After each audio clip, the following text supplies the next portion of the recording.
Kata Rocky Gerung, filsafat itu memungkinkan kita untuk berpikir yang tidak terpikirkan, memikirkan yang tidak dipikirkan oleh orang lain. Karena itu dalam pengantar kajian filsafat Sunda ini banyak yang belum dipikirkan oleh orang lain atau memang tidak terpikirkan oleh orang lain. Jadi mudah-mudahan dengan pengantar kajian filsafat Sunda ini muncul suatu generasi yang fokus atau jongjon mengkaji pemikiran-pemikiran dari masyarakat Sunda terdahulu atau pemikiran kaum Buhun yang mencerahkan dan berkonsep masa depan. Oke, assalamualaikum warahmatullahi wabarakatuh. Selamat berjumpa. Yang akan dibahas kali ini adalah tentang filsafat Sunda.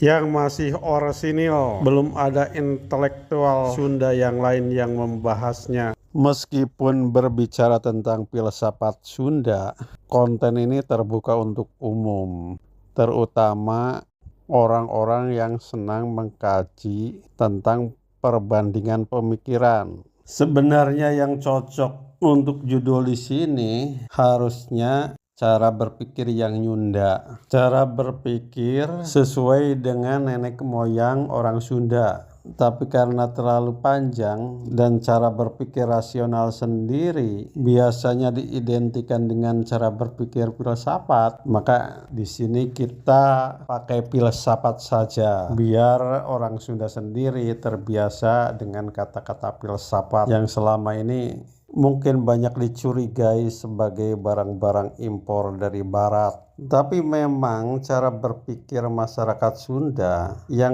didoktrinasi oleh para Buhun atau nenek moyang Sunda itu cenderung rasional, yang membedakannya dengan daerah lain.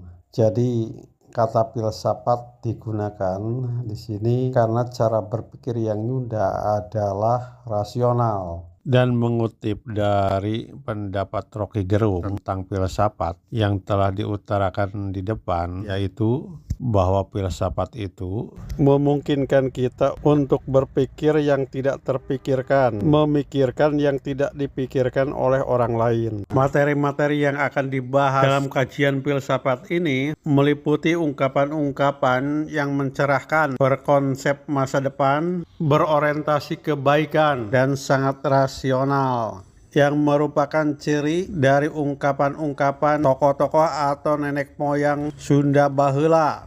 Dalam konten filsafat Sunda ini banyak sekali yang akan dibahas, terutama materi-materi yang berkaitan dengan doktrin atau pepatah-pepatah atau kata mutiara yang ada dalam masyarakat Sunda. Jika direnungi dan dipikirkan, sungguh luar biasa. Di samping mencerahkan juga berkonsep masa depan. Di antaranya tentang konsep potensi diri yang terdapat dalam suatu ungkapan adat kakurungku iga. Kemudian konsep akal dalam ungkapan jalma hirup ku akalna, konsep harta dalam ungkapan harta atau banda tatalang raga, konsep tentang mencari nafkah dalam ungkapan lamun hayangakeul kudu ngakal, konsep tentang waktu dalam ungkapan ngindung ka waktu mi bapak ka zaman, konsep zaman dalam ungkapan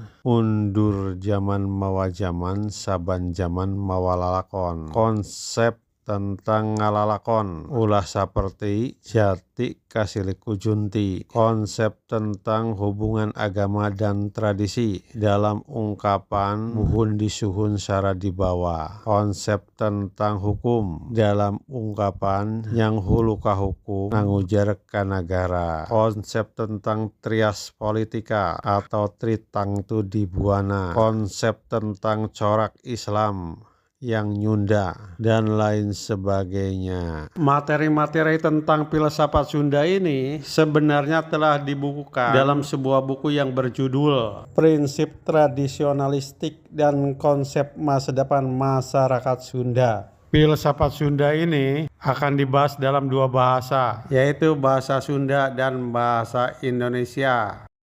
Yang dinamakan filsafat dalam materi-materi ini lebih menekankan kepada pengertian filosofinya, dari ungkapan-ungkapan kaum Buhun atau nenek moyang orang Sunda yang secara filsafat atau filosofi dari segi keilmuan itu luar biasa. Misal yang pertama tentang konsep potensi diri atau konsep adat. Hal ini diperbandingkan dengan konsep ego atau hudi dari intelektual Muslim, ahli filsafat asal Pakistan, yaitu Muhammad Iqbal. Jadi ada kemiripan antara konsep adat dalam tradisi Sunda dengan konsep ego atau hudi dari Muhammad Iqbal. Dan yang kedua tentang konsep akal, sungguh luar biasa. Masyarakat Sunda itu mempunyai 3 konsep yang berkaitan dengan akal yang diformulasikan dalam 3 kata mutiara. Tetapi konsep akal yang paling utama adalah nomor 1. Jalma hirup ku akalna.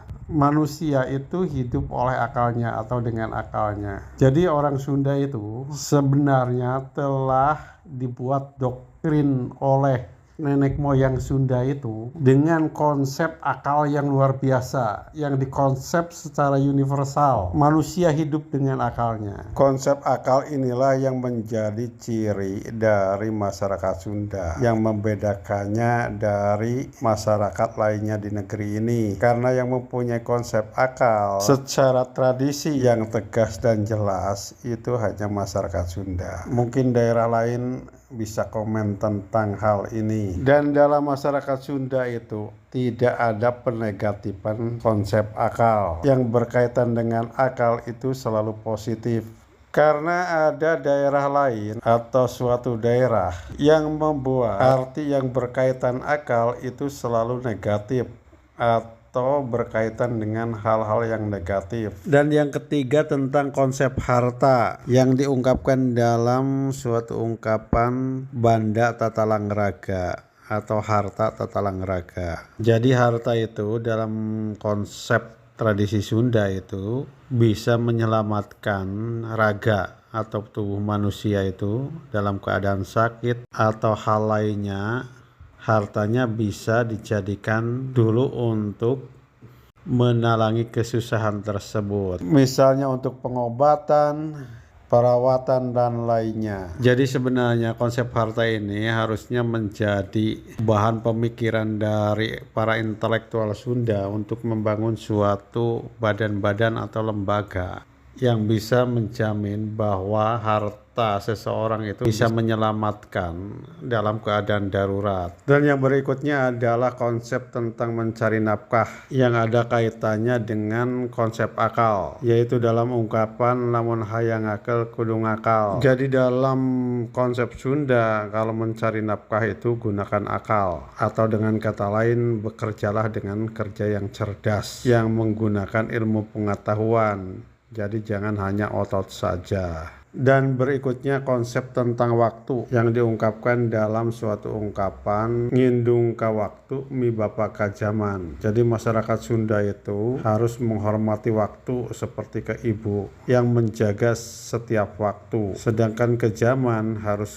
seperti ke bapa yang selalu mengikuti perkembangan zaman. Dan berikutnya tentang konsep zaman dari ungkapan undur zaman mawa zaman saban zaman mawalakon. Jadi setiap perubahan zaman itu membawa zamannya sendiri, dan setiap zaman itu pasti ada lalakonnya atau pemeran sejarah dan tema sejarah itu sendiri. Dan berikutnya adalah konsep tentang lalakon, bahwa masyarakat Sunda itu harus berperan, jangan seperti Jati Kasili Kujunti. Jadi orang Sunda itu sebenarnya mempunyai potensi yang besar. Jika kita tidak berperan, maka peran-peran besar kita tidak akan kelihatan, akan terhalangi oleh orang-orang kerdil di depannya. Jadi masyarakat Sunda itu harus berperan aktif. Jangan biarkan orang-orang yang berpikiran kerdil mengelola negeri ini atau berada di belakangnya, karena akan seperti Jati Kasili Kujunti, pohon jati yang yang kokoh,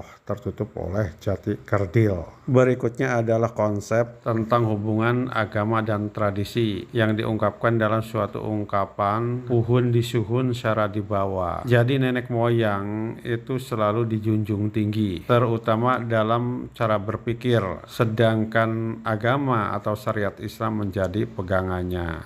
Jadi tetap masyarakat Sunda itu harus berpegang kepada nilai-nilai syariat Islam sebagai pegangannya. Berikutnya adalah tentang corak Islam. Masyarakat Sunda sendiri mempunyai corak Islam yang puritanik rasionalistik. Hal ini merupakan kesimpulan dari Islamnya tentang Kian Santang, bahwa Islam itu dicari hingga sumbernya dan tunduk setunduk-tunduknya pada Islam, karena Kian Santang sendiri telah mengetahui darahnya sendiri atau jati dirinya sendiri.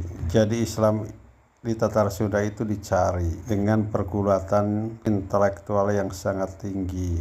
Dalam sistem ketatanegaraan, setidaknya ada 3 prinsip yang berkaitan dengan ketatanegaraan ini, yaitu yang pertama tentang sistem pembagian kekuasaan yang disebut dengan Tritangtu Dibuana. Dalam sistem ketatanegaraan modern, sistem Tritangtu Dibuana ini sama dengan sistem Trias Politika sekarang. Jadi sistem kekuasaan dalam suatu pemerintahan atau negara dibagi menjadi 3 kekuasaan. Yang pertama adalah legislatif yang dipegang oleh Sang Rama, yang kedua eksekutif dipegang oleh Sang Prabu, dan yang ketiga adalah yudikatif yang menjadi wewenang dari Sang Resi. Jadi dalam sistem ketatanegaraan Sunda klasik itu sudah mengenal pembagian 3 kekuasaan. Sang Prabu ngagurat batu, Sang Rama ngagurat lemah, Sang Resi ngagurat cai. Jadi Sang Prabu atau raja atau presiden dalam tataran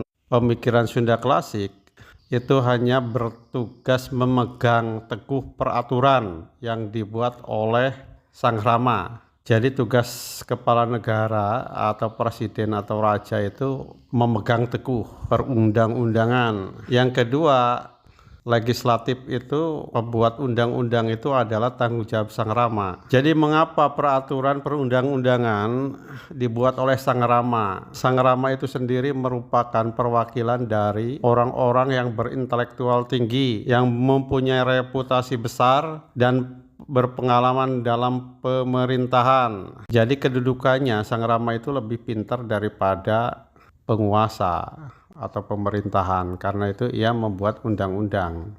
Dan wewenang dari yudikatif adalah tanggung jawab Sang Resi atau tokoh agama. Dulu dalam masyarakat Sunda itu tokoh agama sangat dihormati, sehingga mempunyai wewenang untuk menentukan hukum. Sekarang kan di Indonesia enggak. Jadi tokoh agama itu tidak berperan dalam hal yang berkaitan dengan hukum. Dan berkaitan dengan hukum, masyarakat Sunda itu mempunyai suatu konsep yang berbunyi nyang hulu ka hukum, nangujar ka negara.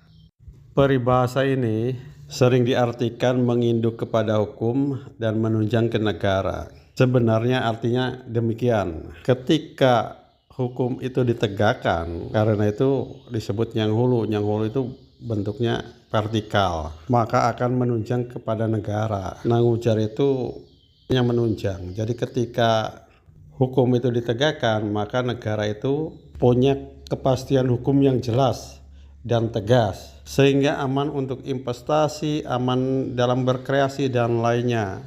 Dan yang ketiga yang berkaitan dengan ketatanegaraan adalah sistem permufakatan, bahwa dalam masyarakat Sunda itu permufakatan itu harus berdasarkan atau bermanfaat kepada balarea atau kepada orang banyak, mufakat ke balarea dan sebagainya. Dan harus diingat juga bahwa secara sejarah masyarakat Sunda itu merupakan masyarakat tertua di Nusantara yang sudah ada lembaga pemerintahan sejak abad kedua Masehi atau pada tahun 130 Masehi. Dan jika melihat naskah Wangsakerta bahwa raja-raja di Nusantara itu berasal dari Tatar Sunda. Raja-raja di Kalimantan seperti Aswawarman dari Kutai Kalimantan Timur merupakan anak dari Prabu Dewa Warman VIII yang menikah dengan putri dari Kudungga. Raja-raja di Sumatera, di Jawa, dan juga di Bali menurut naskah ini merupakan turunan dari Sunda. Setidaknya dua raja besar di Jawa, yaitu Sanjaya dari Medang Bumi Mataram atau Mataram kuno, dan juga Raden Wijaya pendiri Majapahit, itu merupakan turunan Sunda. Karena itu kenapa kaum Buhun Sunda itu relatif stabil dalam cara berpikir. Hal ini karena mungkin sebagai suatu kebijakan dalam berpikir karena pengalamannya yang begitu mumpuni yang sudah ada sejak abad ke-2 Masehi. Nah, mungkin sekarang ada pertanyaan, bagaimana masyarakat Sunda sekarang ini harus berperan? Untuk menjawab hal ini kita harus tahu dulu realitas bahwa masyarakat Sunda itu sekarang itu menjadi bagian dari negara Indonesia dan bukan menjadi mayoritas tetapi mayoritas kedua. Jadi jika berkaitan dengan kepemimpinan karena posisinya bukan mayoritas, tapi setidaknya dengan konsep-konsep yang luar biasa dari masyarakat Sunda ini yang dikembangkan oleh kaum Buhun, masyarakat Sunda ini harus menjadi alternatif dalam berbagai pemikiran dan kemajuan. Karena prinsip-prinsip tradisionalnya sangat mendukung untuk itu. Jadi masyarakat Sunda itu harus berperan, jangan mengikuti mayoritas dari masyarakat bangsa ini dalam berpikir ulah ngabuntut muning. Sehingga sehebat apapun atau seberjasa apapun perannya, jika hanya berdiri di belakang, tidak membuat alternatif-alternatif yang mencerahkan dan berkonsep masa depan, maka akan seperti Jatika Silih Kujunti. Jadi hanya yang berperan itu orang-orang kerdil di depan, seperti pohon jati yang terhalangi oleh pohon junti atau jati yang kerdil. Jadi konsep-konsep yang selama ini ditidurkan mungkin harus dibangkitkan kembali, bahwa masyarakat Sunda itu harus berperan sebagai pembuat alternatif-alternatif baru dalam pemikiran kenegaraan yang berkonsep masa depan dan mencerahkan. Jadi negeri ini jangan sampai dikuasai oleh orang-orang yang berpikiran kerdil. Banyak orang baik, tetapi seperti Jatika Silih Kujunti yang berperan dalam membuat kebijakan adalah orang-orang yang sangat kerdil dalam berpikir dan dalam melakukan kebijakan. Demikian, assalamualaikum warahmatullahi wabarakatuh.